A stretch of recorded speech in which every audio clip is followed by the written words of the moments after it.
Hello students, welcome to the YouTube channel of Royal School. I am Harsh Srivastav, physics teacher, Royal School, Dhanera. So students, आज हमें देखना है dependence of electric field on distance. Distance के साथ electric field में क्या change होते हैं वो इस वीडियो में हम आज डिस्कस करने वाले हैं. तो स्टूडेंट्स, इसके लिए हम एक इलेक्ट्रिक फील्ड को अज्यूम करेंगे और उसमें डिफरेंट डिस्टेंसेस पे दो क्रॉस सेक्शंस लेकर हम पता करेंगे कि इलेक्ट्रिक फील्ड डिस्टेंस पे किस तरह से डिपेंड करता है. ओके स्टूडेंट्स, तो देखिए यहाँ पे मैं एक पॉइंट चार्ज का इलेक्ट्रिक फील्ड ले रहा हूँ जिसका ओरिजिन यहाँ से है. ओके, यहाँ से फील्ड लाइंस हम शो करेंगे, इस तरह से फील्ड लाइन शो करेंगे हम.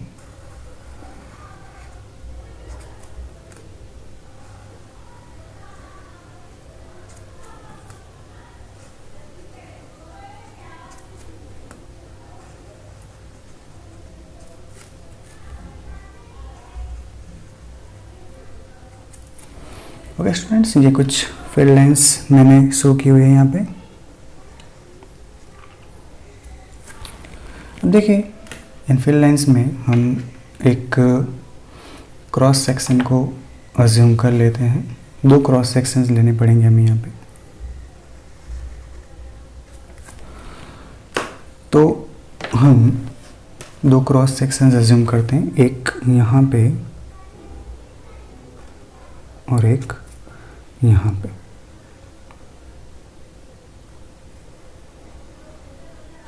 ओके, देखिए ये दोनों क्रॉस सेक्शंस इस पॉइंट से डिफरेंट डिस्टेंसेस पे. सपोज ये स्मॉल वाला जो क्रॉस सेक्शन है उसको हम R1 डिस्टेंस पे, और ये जो बड़ा वाला क्रॉस सेक्शन है उसको हम R2 डिस्टेंस पे अज्यूम करते हैं. राइट, अब देखिए ये एक 3D फिगर है, जैसे आइसक्रीम का कोन होता है ना, उस तरह का कोन है ये. राइट, तो इसे 3D फिगर कंसीडर कीजिए आप. राइट, तब देखिए स्टूडेंट्स कि यहाँ पे जो एंगल बनने वाला है, ये जो एंगल है, ये एंगल सॉलिड एंगल होगा. आपने 11th स्टैंडर्ड में दो तरह के एंगल्स पढ़े होंगे, plane angle and solid angle. Okay, तो प्लेन एंगल में क्या होता है, तो दो लाइंस जो होती है उनके बीच में जो एंगल बनता है उसे हम प्लेन एंगल बोलते हैं. बट सॉलिड एंगल मतलब, तो सॉलिड एंगल मतलब 3D एंगल जो बनता है उसे हम सॉलिड एंगल. जैसे कि आप आइसक्रीम का कोन समझ लीजिए, तो आइसक्रीम का कोन जहाँ पे एंड होता है वहाँ पे अब जो एंगल बनता है उस एंगल को हम क्या बोलेंगे, सॉलिड एंगल. राइट, तो सॉलिड एंगल का जो फॉर्मूला है वो आपने शायद 11th में पढ़ा होगा. तो वो फॉर्मूला मैं यहाँ पे लिखता हूँ. सॉलिड एंगल को एक्चुअली हम डेल्टा ओमेगा से शो करते हैं. जैसे प्लेन एंगल को थीटा से शो किया जाता है, वैसे सॉलिड एंगल को हम डेल्टा ओमेगा से शो करते हैं. उसका फॉर्मूला है एरिया अपॉन स्क्वायर ऑफ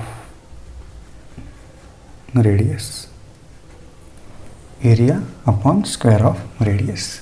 तो यहाँ पे अगर हम एरिया को सब्जेक्ट बनाएं तो हमारा फॉर्मूला क्या बनेगा, तो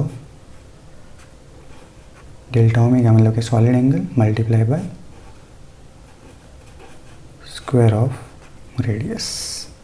ओके स्टूडेंट्स, तो अब देखिए हमें क्या करना है. हमने दो क्रॉस सेक्शन लिए, इसको हम 1 बोल देते हैं, इसको हम 2 बोल देते हैं. तो फर्स्ट और सेकंड क्रॉस सेक्शन के लिए हम ये फॉर्मूला अप्लाई करेंगे और देखेंगे कि इलेक्ट्रिक फील्ड डिस्टेंस पे किस तरह से डिपेंड करता है. ओके, तो देखिए यहाँ पे आप दोनों क्रॉस सेक्शंस को अगर आप ध्यान से कंसिडर करें, ऑब्जर्व करें, तब देखिए कि दोनों में से जो फील्ड लाइंस पास हो रही है वो सेम है. इसमें से जितनी फील्ड लाइंस पास हो रही है उतनी ही फील्ड लाइंस इसमें से भी पास हो रही है. एज वेल एज दोनों क्रॉस सेक्शंस के लिए जो एंगल बन रहा है वो भी कैसा है, स्मॉल है. तो फर्स्ट ऑफ ऑल हम ये मेंशन कर देंगे कि here for both area elements, इसको हम एरिया एलिमेंट बोलेंगे. ठीक है, for both area elements solid angle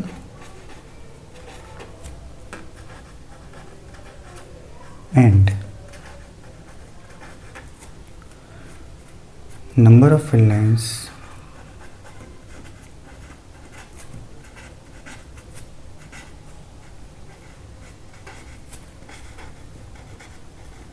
enclosed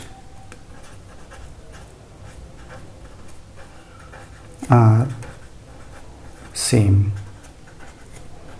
right. तो जो नंबर ऑफ फील्ड लाइंस है वो और जो सॉलिड एंगल क्रिएट हो रहा है उन दोनों से वो क्या है, सेम। अब देखिए स्टूडेंट्स, इलेक्ट्रिक फील्ड की जो इंटेंसिटी है उसका एक फॉर्मूला मैं आपको यहाँ पे बताता हूँ। तो electric field, the intensity of electric field is given by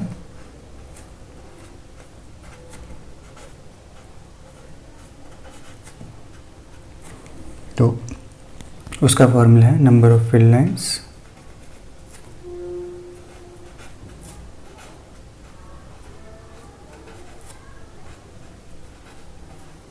divide by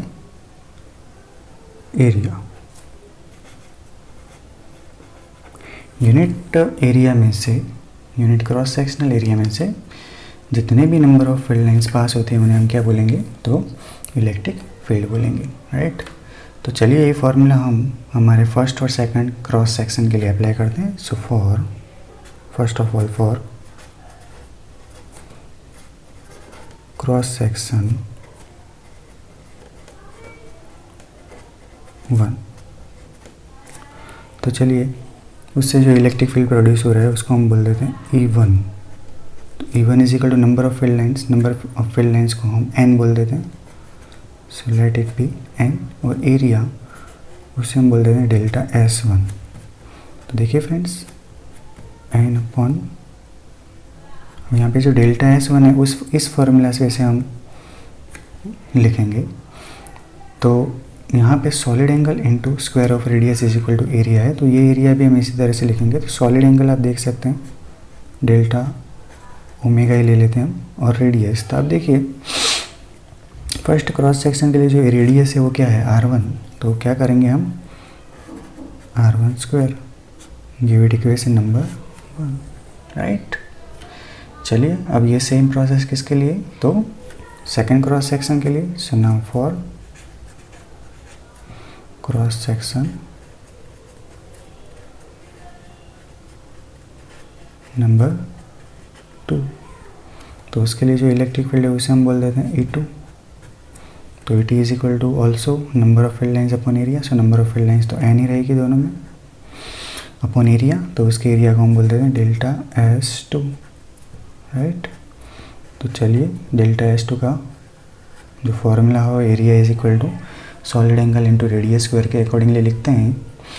तो देखिए यहाँ पे भी delta omega as it is रहेगा, रेडियस, अब रेडियस इसके लिए सेकंड क्रॉस सेक्शन के लिए R2 है, तो क्या लिखेंगे हम, R2 स्क्वायर, राइट। इसे दे देते हैं इक्वेशन नंबर 2। अब आप क्या कीजिए, तो इक्वेशन 1 और 2 का रेशियो ले लीजिए।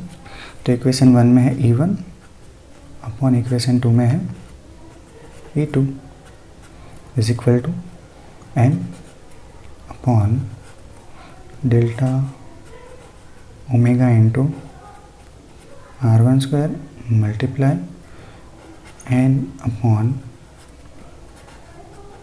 Delta omega into R2 square. तो आप देखिए n और डेल्टा ओमेगा क्या हो जाते हैं, कैंसिल आउट हो जाते हैं। तो बचा क्या है, E1 by E2 is equal to R2 square upon R1 square. इसका मतलब ये है कि अगर हम E का R के साथ रिलेशन शो करें तो E क्या है, R स्क्वायर के इन्वर्सली प्रोपोर्शनल है फ्रेंड्स, राइट। तो याद रखना है आपको कि इलेक्ट्रिक फील्ड जो डिस्टेंस है उसके स्क्वायर के इन्वर्सली प्रोपोर्शनल होता है, मतलब कि अगर डिस्टेंस बढ़ेगा तो इलेक्ट्रिक फील्ड क्या होगा, डिक्रीज होगा, राइट। तो ये हमारा इलेक्ट्रिक फील्ड का जो हमारा डिस्टेंस है उसके साथ डिपेंडेंस है। Okay, very simple theory. तो इसे स्क्रीनशॉट ले लीजिए, उसके बाद हम नेक्स्ट टॉपिक देखते हैं।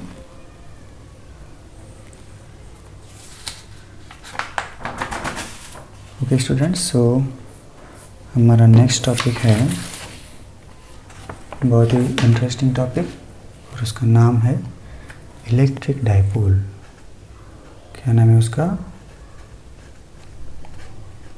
Electric dipole, right. बहुत ही इंपॉर्टेंट टॉपिक है इस चैप्टर का।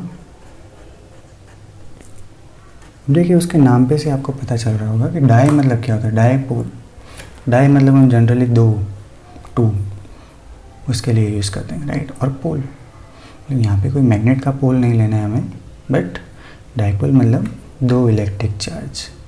तो दो इलेक्ट्रिक चार्ज से बनी हुई जो सिस्टम है उसको हम क्या बोलेंगे? Electric dipole. तो आप सोच रहे होंगे तो दो इलेक्ट्रिक चार्ज है तो कोई भी सिस्टम बन सकती है, तो सबको इलेक्ट्रिक डाइपोल बोलें? सुनिए, तो इलेक्ट्रिक डाइपोल के लिए कंडीशन ये है कि दोनों जो चार्जेस हैं वो सेम मैग्नीट्यूड के होने चाहिए और ऑपोजिट चार्जेस होने चाहिए, राइट। जैसे कि एक +5 माइक्रोकूलम है तो दूसरा क्या होना चाहिए? -5 माइक्रोकूलम होना चाहिए। एक +10 माइक्रोकूलम है तो दूसरा क्या होना चाहिए?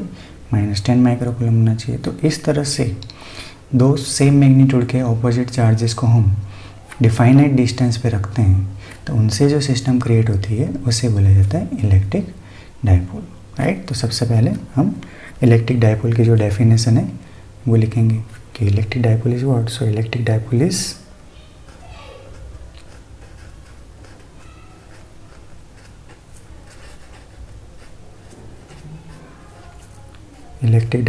system made by two charges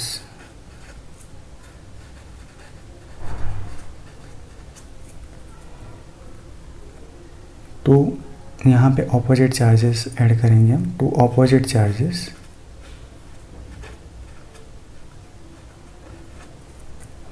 of same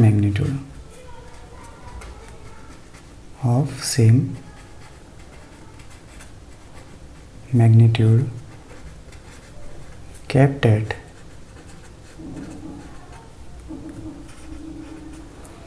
definite distance।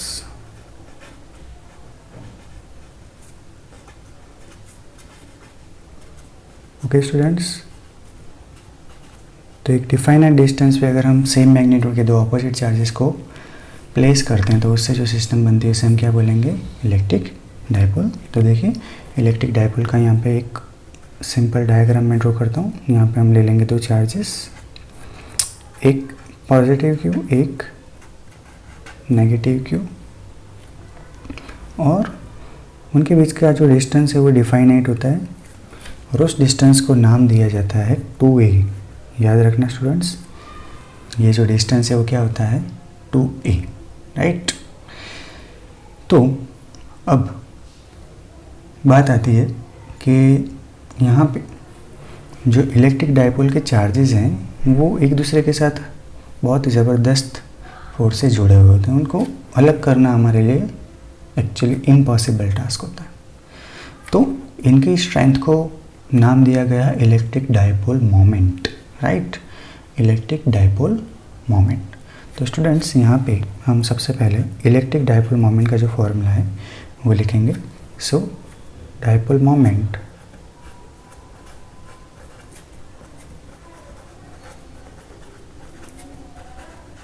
Is equal to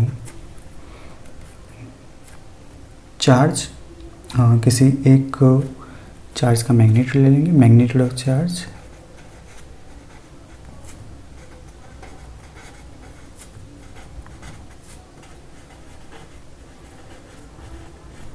into distance between two charges। तो स्टूडेंट्स डाइपोल मोमेंट को हम सिंबल P से शो करते हैं। तो देखिए मैग्नीट्यूड ऑफ चार्ज मतलब चार्ज का मैग्नीट्यूड क्या है यहाँ पे? Q। प्लस माइनस को यहाँ पे कंसिडर नहीं करना है, इनटू उनके बीच का डिस्टेंस। तो उनके बीच का डिस्टेंस क्या है? 2a। P is equal to Q 2a।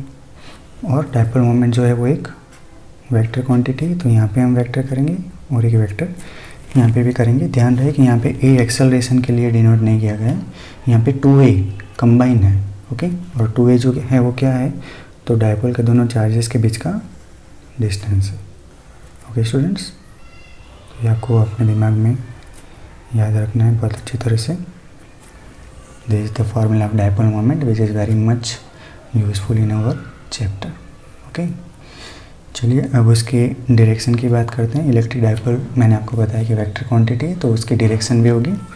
तो उसकी डायरेक्शन अगर हम लिखेंगे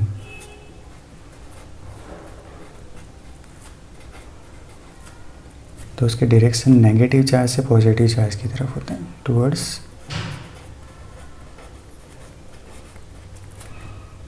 positive charge from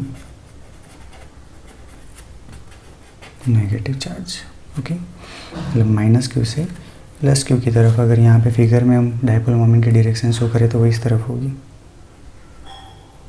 right, minus Q से प्लस क्यू की तरफ। इलेक्ट्रिक फील्ड की डायरेक्शन से कम्प्लीटली ऑपोजिट। इलेक्ट्रिक फील्ड की डायरेक्शन क्या होती है, प्लस क्यू से माइनस क्यू की तरफ होती है, जबकि डायपोल मोमेंट की डायरेक्शन माइनस क्यू से प्लस क्यू, मतलब कि एग्जैक्टली ऑपोजिट डायरेक्शन में होगी, राइट।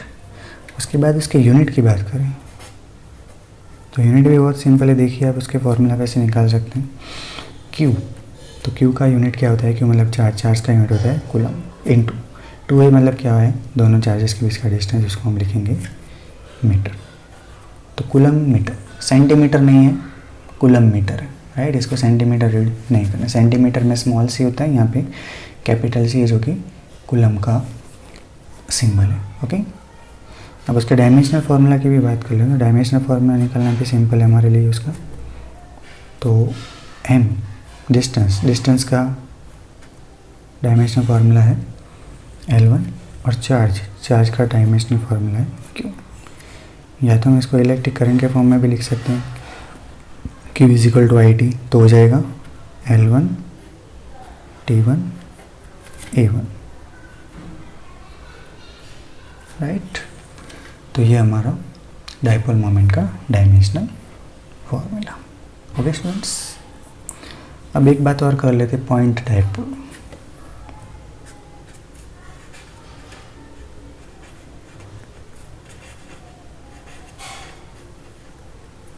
तो ये पॉइंट डायपोल क्या है स्टूडेंट्स, तो पॉइंट डायपोल मतलब कि अगर उसके पॉजिटिव और नेगेटिव चार्जेस के बीच का डिस्टेंस हम डिक्रीज करते करते करते उसे एक ही पॉइंट पे ले जाएं तो जो डायपोल बनेगी उसे हम क्या बोलेंगे, पॉइंट डायपोल। तो पॉइंट डायपोल का जो कंडीशन है वो क्या होती है कि यहाँ पे हमें जो दोनों चार्जेस के बीच का डिस्टेंस है वो अप्रॉक्सीमेटली क्या ले लेना है, 0, ओके। 0 के बहुत नज़दीक ले लेना है। और जो चार्जेस हैं उनकी वैल्यू क्या हो जाएगी, इन्फिनिटी। तो अगर ये दोनों कंडीशंस फुलफिल होती है तो उसे बोला जाता है पॉइंट डायपोल, राइट। सिंपली आपको ये पॉइंट याद रखना है कि अगर दोनों चार्जेस के बीच का डिस्टेंस अगर हम डिक्रीज करते करते 0 के नज़दीक कर दें, राइट, तो उससे जो डायपोल बनेगी उसे बोला जाएगा पॉइंट डायपोल, ओके। और लास्ट में डायपोल के बारे में एक इम्पॉर्टेंट बात मैं बता देना चाहता हूँ कि डायपोल का जो चार्ज है वो ऑलवेज 0 होता है। अब देखिए प्लस क्यू माइनस क्यू, तो डायपोल का जो नेट चार्ज है वो ऑलवेज क्या होता है, 0। The net charge of electric dipole is always 0, but उसका इलेक्ट्रिक फील्ड कभी भी 0 नहीं होता है, ओके। ये बहुत ही इम्पोर्टेंट चीज़ है, इसे अपने दिमाग में बिठा लीजिए कि डायपोल का टोटल चार्ज ऑलवेज क्या होता है, 0 होता है। अब चार्ज 0 है तो क्या इलेक्ट्रिक फील्ड भी 0? सो नहीं, इसका इलेक्ट्रिक फील्ड कभी भी 0 नहीं होता है। Electric field is non zero, right. तो स्टूडेंट्स अब नेक्स्ट थ्योरी में हमें डायपोल का इलेक्ट्रिक फील्ड निकालना है। और डायपोल का इलेक्ट्रिक फील्ड हमें 2 जगह पे मिलता है, उसके एक्सिस पे और उसके इक्वेटर पे। अब एक्सिस और इक्वेटर क्या है तो मैं आपको बता दूं। एक्सिस मतलब कि डायपोल के दोनों चार्जेस में से जो लाइन पास हो रही है उसे हम बोलेंगे एक्सिस। तो देखिए ये हमारी डायपोल है, तो डायपोल के दोनों चार्जेस में से जो लाइन पास होगी, ये लाइन, राइट, तो इसे हम बोलेंगे उसकी एक्सिस, ओके। और डायपोल के सेंटर में से पास होने वाली बट डायपोल की परपेंडिकुलर जो लाइन है उसे हम बोलेंगे उसका इक्वेटर। तो जैसे कि ये लाइन, तो ये लाइन जो है वो डायपोल के सेंटर में से पास हो रही है और डायपोल के परपेंडिकुलर, तो इसे हम क्या बोलेंगे, तो उसका इक्वेटर। तो हमें डायपोल के एक्सिस पे और इक्वेटर पे इलेक्ट्रिक फील्ड पता करना है, ओके स्टूडेंट्स। तो वो हम नेक्स्ट थियोरी में देखेंगे। इस लेक्चर में अभी एक और एग्जांपल देख लेते हैं हम डायपोल का। सपोज आपको डायपोल का चार्ज दिया हुआ है 5 माइक्रोकूलम और डायपोल के दोनों चार्जेस के बीच का डिस्टेंस आपको दिया हुआ है, लेट वी टेक 10 सेंटीमीटर।